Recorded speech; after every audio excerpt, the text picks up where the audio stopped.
Welcome to the Financing Simplified Podcast with Anthony Venuto. If you're looking for answers to your financial questions, let Anthony and his network of friends and associates answer regular questions that regular people have about their money. Thanks for tuning in. It's time to start simplifying your finances. Welcome back to our Financing Simplified Podcast, where we are going to simplify a couple things here this week. And I'm really honored to have our next guest. I think it's really important for a lot of our viewers out there to understand the importance of a home inspector. And who else better than to explain to us and have a conversation about home inspection than Joe. Joe, welcome. Thanks for coming. Thank you, Anthony. I'm going to, just tell us a little bit about yourself. Tell us a little bit about your background, how long you've been doing it, what things make home inspection fun for you, Joe.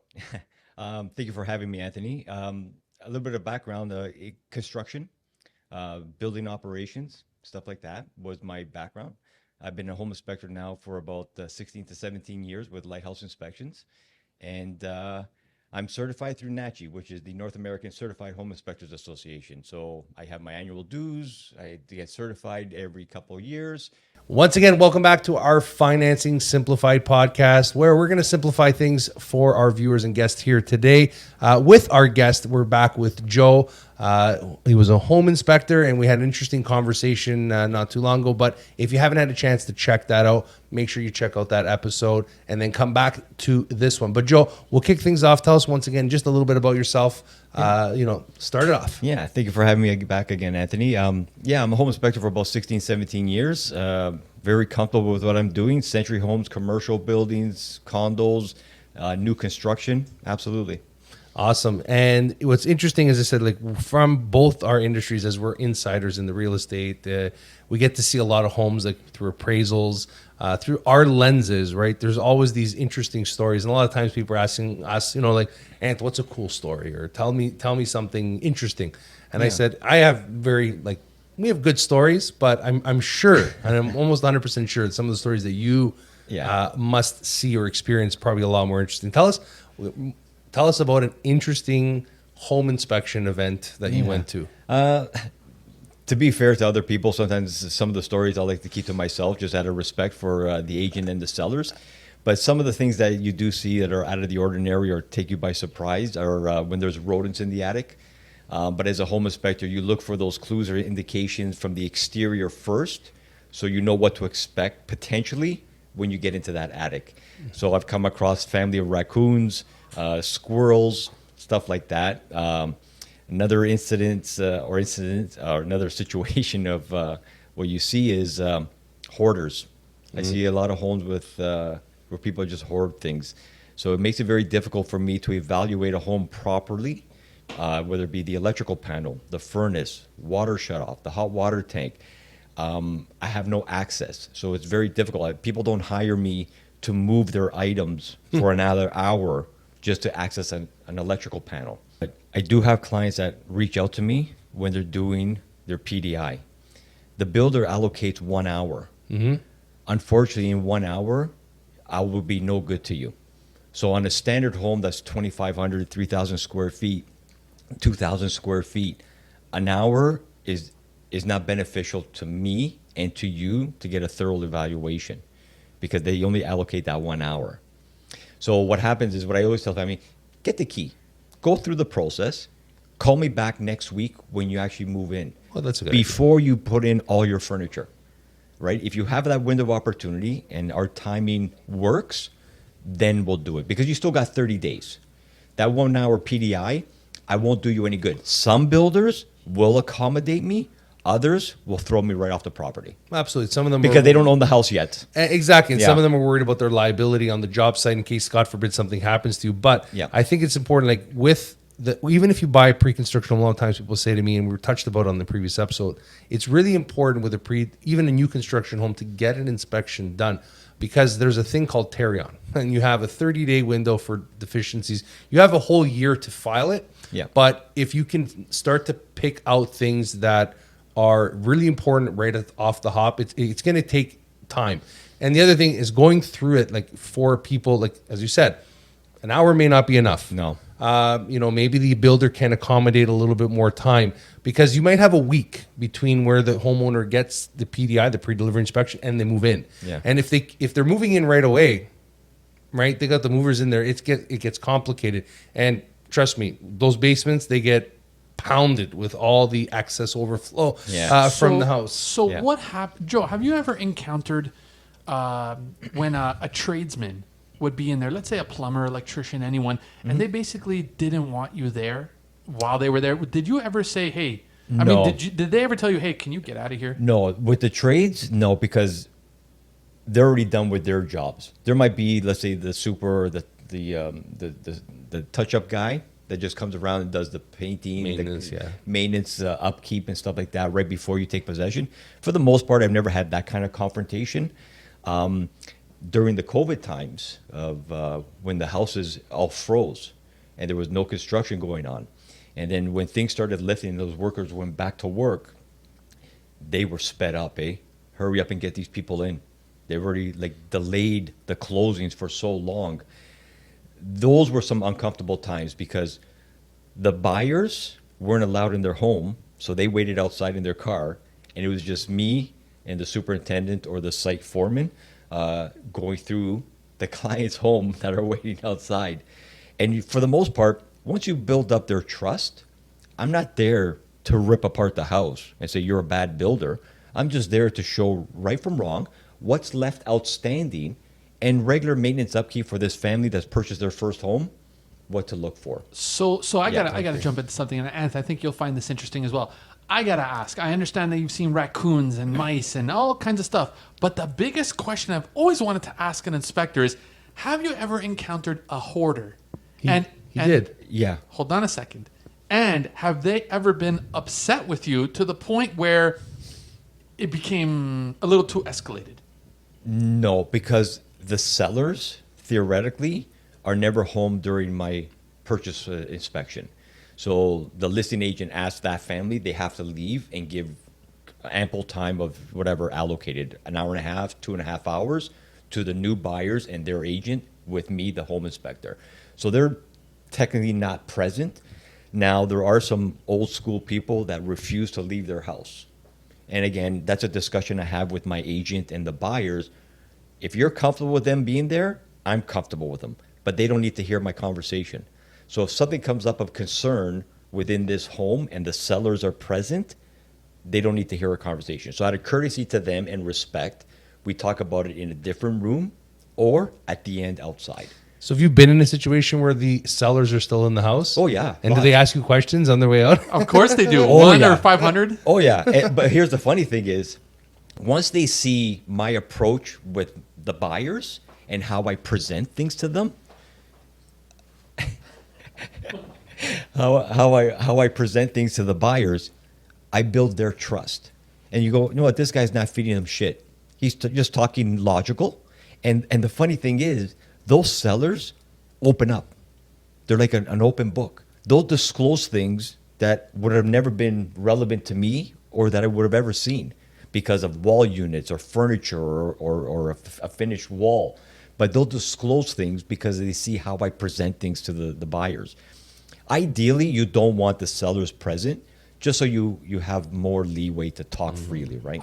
Have you ever done an inspection for a very, very old home that perhaps could have been haunted? No, I get asked that question all the time. No, my infrared camera doesn't pick up anything. Are you no ghosting orbs, matter, no orbs, no nothing. walking ghosts? No. So, and how old? What's the oldest home you've ever done? I believe it was in the 1830s up in Caledon. Wow. 1830s. Yeah. And no beautiful ghosts home. there either? Not that I've seen. No, nobody came home with me either. Thank God. Have you ever had to do inspections where at night? Or is it always during the day? When it comes to detached homes, ideally, you want daylight. So I can see everything from the exterior that could potentially have a negative effect on a house. Condo apartments, doesn't matter. I don't check the exterior. It's all within the four walls, right? So I can do that at night. And the one thing, and Anth, again, you can jump in on this one too. The one thing I think most people are deathly afraid of the results when it comes to an inspector is water damage. Because see, water damage can be hidden by a paint job or retouching the ceiling. Lipstick on a pig. It's scary because when you come in there, you look at it, and I've seen some of your infrareds where you could see like there was a tremendously huge water damage. Yeah. What do you do in those situations? Well, again, it's all about reading the house. You have to evaluate what's going on in the exterior that could potentially cause a negative effect within your four walls within. And again, it's all about presentation and how you approach it with those clients. I got repeat clients that they're on their fifth or sixth home, right? So they absorb things easier. It just rolls off their back. Yeah, I did it with the third house. I remember the last house we did. We've been through that before. I got the connections already. But with first-time buyers, that's where it becomes a little bit more delicate on how you approach things to make them feel comfortable. Again, like the last episode, it's all about budgeting. Yeah. Health and safety and mechanics are always at the top of my list. Cosmetic things, I couldn't care less. You can paint the walls, change the curtains, change the flooring in a year when you have some free money, right? It's the mechanics in the heart of the house that to me is important. Joe, have you ever been in a situation where you've done an inspection on a house and you're like, Yeah. I've pulled up the homes in downtown Toronto, especially semi-detached, detached homes. As soon as you pull up the house, you can see it's leaning. The soffit and gutters are already touching the neighbor's home. And as soon as the agent comes with the buyers, I'm already telling them the negative effect before even putting my tool belt on. And right off the bat, I tell them, you know what? We have a window of opportunity here. If you want me to still continue on with the inspection, but I'll tell you right now, this will not be an easy fix. It's not just your home you got to talk about. It's your neighbor's home that it's touching, right? And those homes were built very tight, very close to each other. So you start disturbing the soil between you and the neighbor, you'll have a negative effect on the homes around you as well. So thank you very much for your honesty. They appreciate that.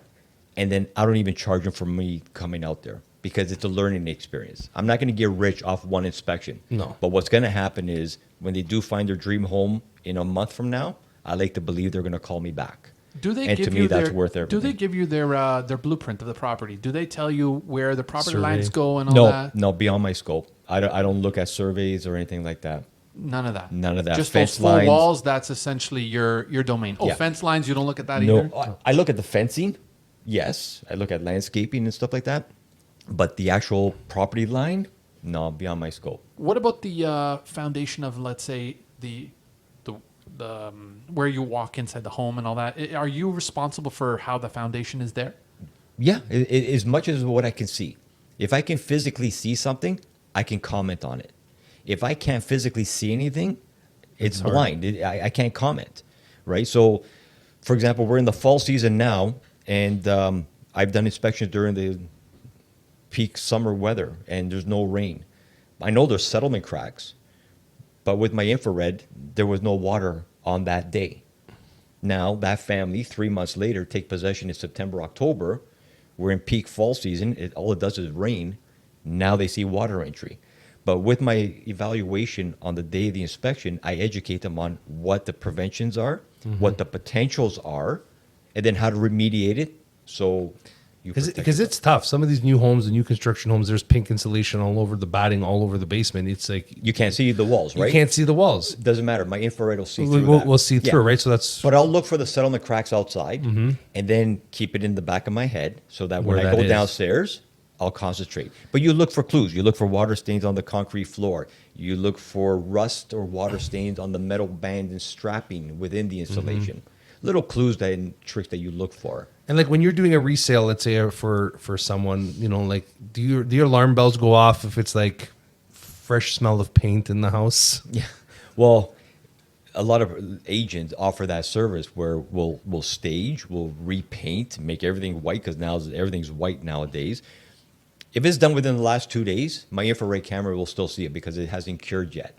So when I see wet paint or wet marks within my infrared camera throughout all levels of the home, you know that the house has just been painted. And I tell them, I go, listen, I'm getting false readings here. I can't give you an accurate description. Of what's So going on." basically, the Oh, so infrared wait, camera. Sorry, yeah. the infrared camera doesn't the paint will not cover up water damage, even if you. So what about if the it could be misinterpreted as water. But So if what you see about- that it's yeah. consistent, What about if the water damage was done, let's say, 2 years ago, and it's already now dried up? You can still see that damage, right? if the walls aren't finished, No. If that so let's assume that there was a leak in the bathtub and it completely caused a disaster. But this happened, let's say, 2 years ago. no, I can't see it. Oh, you can't see it. No.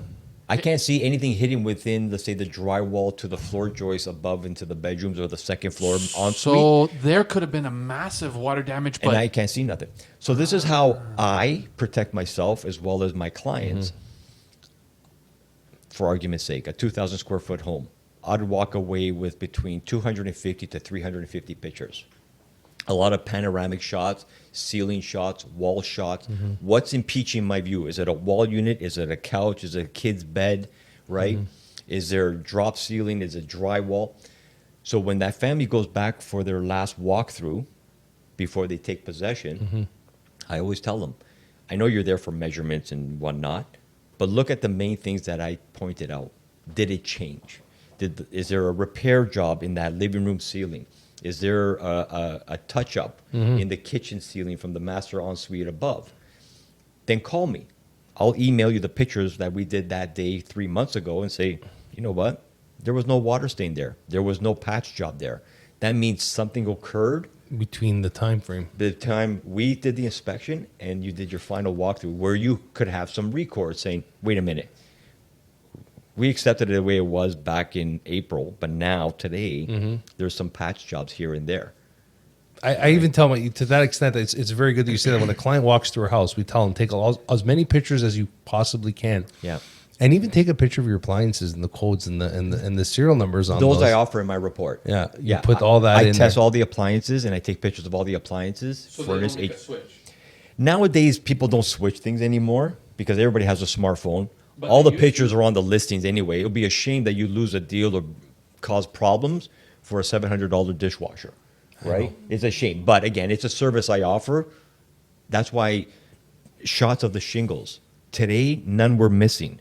When you do your final walkthrough, there could have been 2-3 storms over the last 2 months. It's happened to a client of mine, yeah. Your shingles are missing. Now, the potential of water entering the attic is there because here are all the panoramic shots of your attic, all dry. No water stains, no mold, no nothing, right? So I've seen guys even go, like, I have some buddies that are pretty meticulous, and they will use, like, you know, these little cameras with the little Telescopic. scope. Yeah. And they'll put them, like, into the pot, like, they'll look into the ceiling to see if they can see anything. Like, or like, the odd time, yeah. If the ceiling tiles are accessible, I lift up and look down the floor joists just to see if there's any kind of junction box hidden within there, previous water stains. Are you allowed to remove fixtures such as pot lights? Are you allowed? Technically, no. Technically, no. I can't open up outlet. Again, you use your discretion, right? Again, I'm a visitor in people's somebody's home. homes. I'm not allowed to do anything evasive. I can't open up walls and move Because if furniture. by chance you damage it, If I damage anything, I'm the guy that touches things. So they come after me. So I learned that. you can open up cabinets to look at plumbing, right? Like, stuff like that. Yeah. But to move a wall unit with all their china in it, I'm not touching it. I've had family members of the clients that come and they feel they own the house. And they're moving couches and they're moving wall units. And I'm like, oh. And I tell the agent, I go, you got to keep control of these families because they're touching things and they're going to come back at me. Right. So I got a question for you. Yeah. This is a question I get all the time because as the homes, like for a lot of people, you know, they're smaller. People put their couches up. Is in front of the air return? You know, Yeah. Like you should have some clearance because it serves a purpose. Sometimes they'll put a dresser over it, like a credenza. Yeah. Right. They'll put it over, but it actually serves a purpose. So if you can leave it or have some clearance, let it do its job. Awesome. Yeah. Yeah. No, that's I always look at all the things and I'm just always intrigued by the process of the home inspection because it is such. I can't emphasize this enough. It is so important for someone who's purchasing a home to understand what they're about to take on. Like with all the stories you're telling me about, you know, the bricks, the soffits, especially even in new construction. When we were talking about it with the trades, you were saying during the pandemic era was they were just like, yeah, just get it done, just get in, get in and get out. And I don't think that's much different today. Especially in the market that we're in right now, if the builders are trying to close on a house, they want to close because There's probably another 3 or 4 deals that are not going to close, so they want to make their money. But I think it's really, really important. I mean, maybe we're going off on a tangent here, but obviously the amount of skilled trades, we're lacking a lot of up and coming individuals, a lot more apprentices. You have to inspect the work that's done. And you know what? Getting back to the trades, sometimes they get a bad rap, but they're under the gun too. Oh, absolutely. They got bosses, they got time frames they have to meet. So the unfortunate thing is, they'll speed up the process. Is it done right? Probably not. Is it done right in some homes? Yes. But again, I think their mentality is we'll get back to it later. We'll fix it after, okay? Or we'll improve on it at a later date. Let's move on to the next one. So they're under the gun as well, because I'm not going to throw every builder under the bus. It's not my job to do that. And right? there's another inspection we have to take care of right now, and that's where can they find you both? Joe, where can they find you? Lighthouse Inspection _Joe Marino on my Instagram, or 416-318-5815. Also known as Joe, what do they know you as? Home Inspector Joe. Honestly, so I'm glad that we had Home Inspector Joe on our episode to provide that information and obviously those insights and conversations about home inspections on the episode. And obviously for us, you can find us on our social media at In Touch Mortgages, email, yada, yada, yada, YouTube. But we'll thank you again, Joe, for coming. Thank you, Anthony. And we'll see you all in the next episode. Thanks for watching. Yeah. Peace. Thank you.